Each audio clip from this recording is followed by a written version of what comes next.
Welcome to Sweet Revenge. The background is provided by Thomas Roach and Christine Taylor. Sweet Revenge.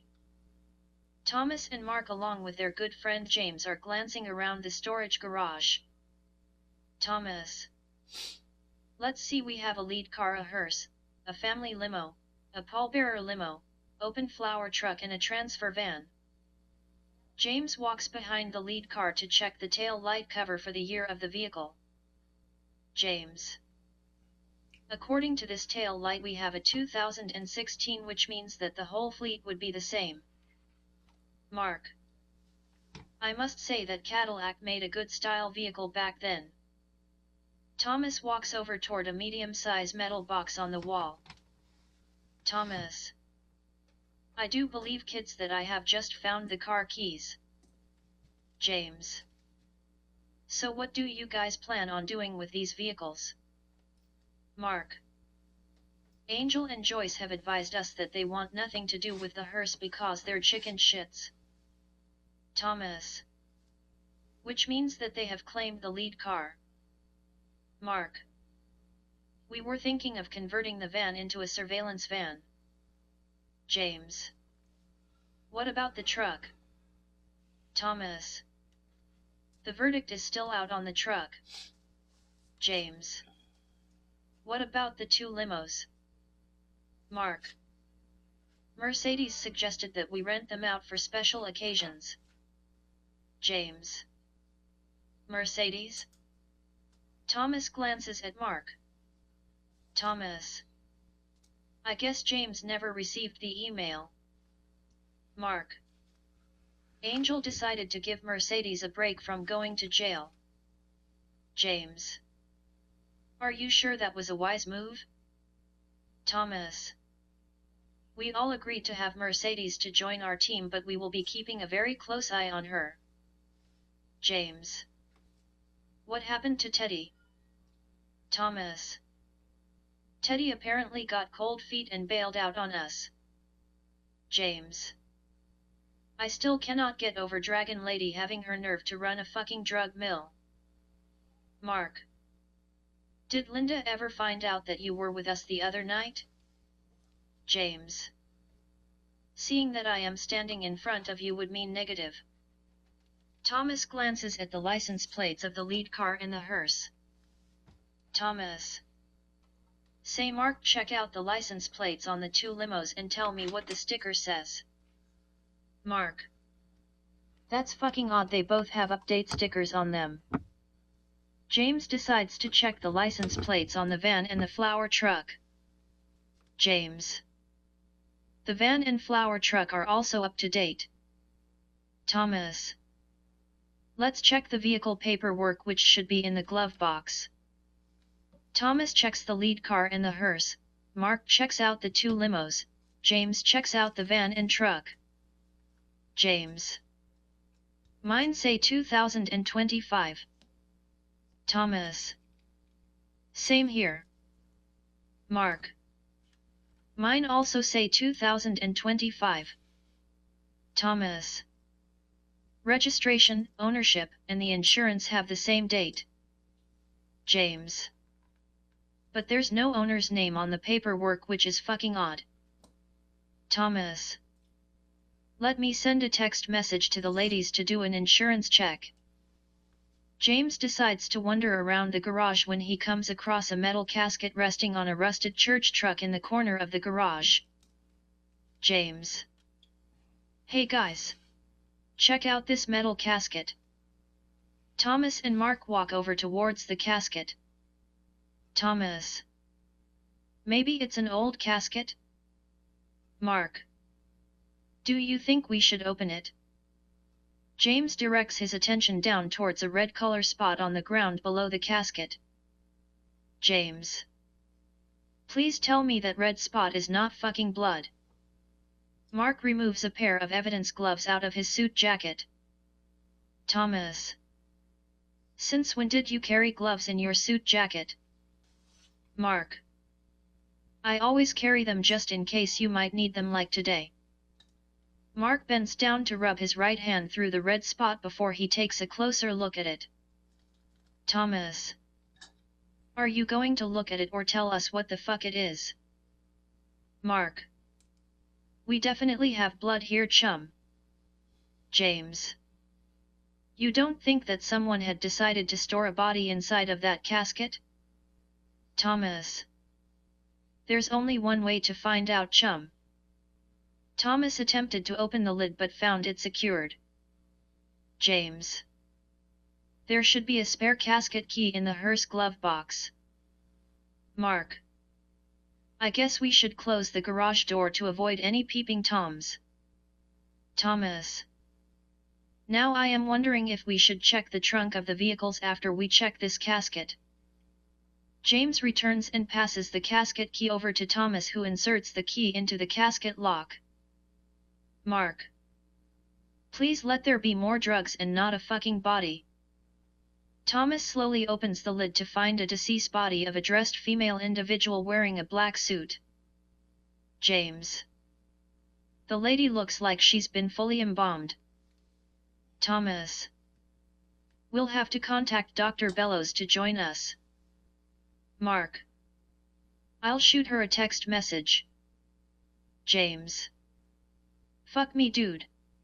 First you buy a funeral home to find out it was being used as a fucking drug mill, and now you find an embalmed body in a damn casket.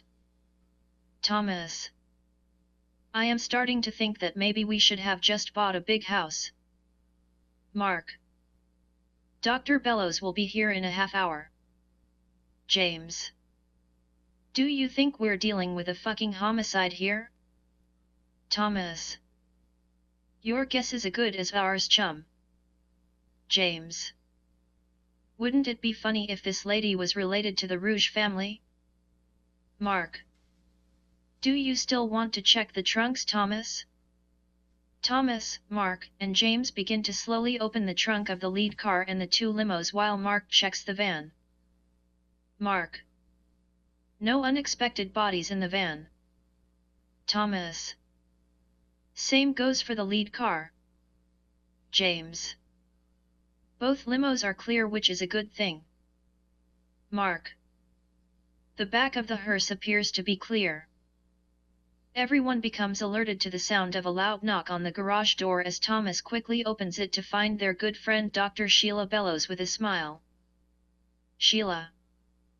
Did someone request a coroner? Thomas. That would be us, my dear, and thank you so much for coming. Thomas closes the door behind Sheila.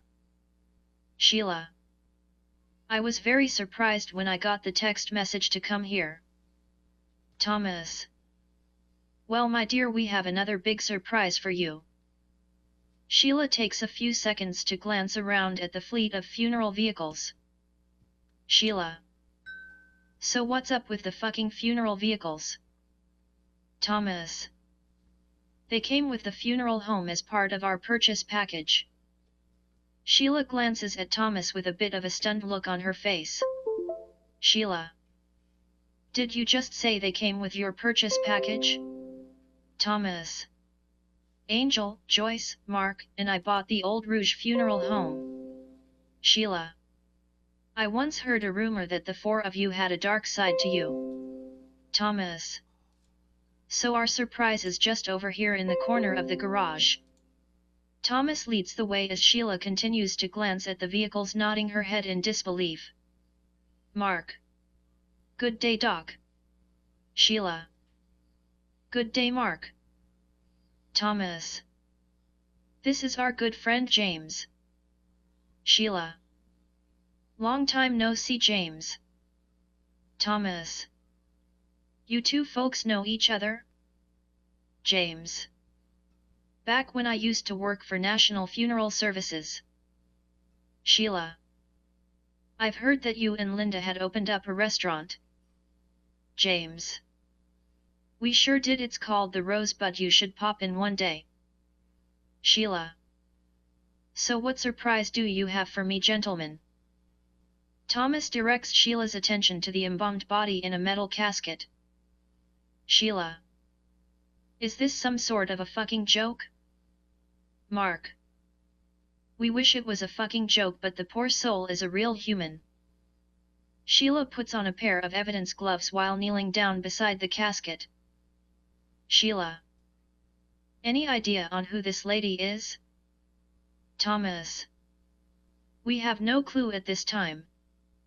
Sheila checks her fingerprints. Sheila. Well, the good news is that her fingerprints are still intact for us to run her prints. Mark. Do you have any idea on how long ago she was embalmed? Sheila. It's hard to tell until I get this lady back to my examination room. Mark. I am going to assume that you will have to take both Our Lady and the casket? Sheila. I have no choice, but my question is, how do I transport this casket to my examination room? Thomas. Our main concern is that we have to keep this under wraps until we find out who this lady is. Sheila. Keeping this under wraps will be hard to do at my place. James. I have an idea on how to keep this under wraps. Mark. We're all ears, chum. James. We transport this lady and casket back to the funeral home. You can use the embalming room to conduct the examination. Sheila glances at Thomas and Mark. Sheila. Sounds like a good idea to me. What do you guys think? Mark. But how do we transport the casket back to the funeral home? Thomas. You do realize that we now own a fleet of funeral vehicles? James. I would use the van. Thomas. What's wrong with using the hearse? Sheila. It has side open windows on it. Thomas. So we just close the curtains and nobody sees a thing. James. Are you going to give the ladies a heads up? Thomas. What for? Today is a day of surprises, so why spoil the surprise? Sheila suddenly directs her attention to a text message. Sheila. Holy fuck. Thomas. What's wrong? Did someone run away from the coroner's office? Sheila. Someone was just found shot to death at the Bay Plaza Towers. James. Bay Plaza Towers? That's where the city's big-time business owners do their business. Thomas. We'll let you know when Our Lady has arrived at the funeral home. Mark. So what happens when we're driving the hearse and we get a call? Thomas. We'll give it to Detectives Shadow and Rooster. James. Did you want me to drive your unit back to the funeral home? Mark. If you don't mind. Thomas. Just stay behind us and please do not activate anything.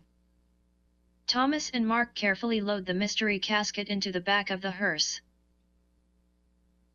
Rouge Funeral Home. Angel converses with Mercedes while Joyce reviews the computers. Angel. How did you sleep last night? Mercedes. A lot better, knowing that Dragon Lady and Sandman are locked up.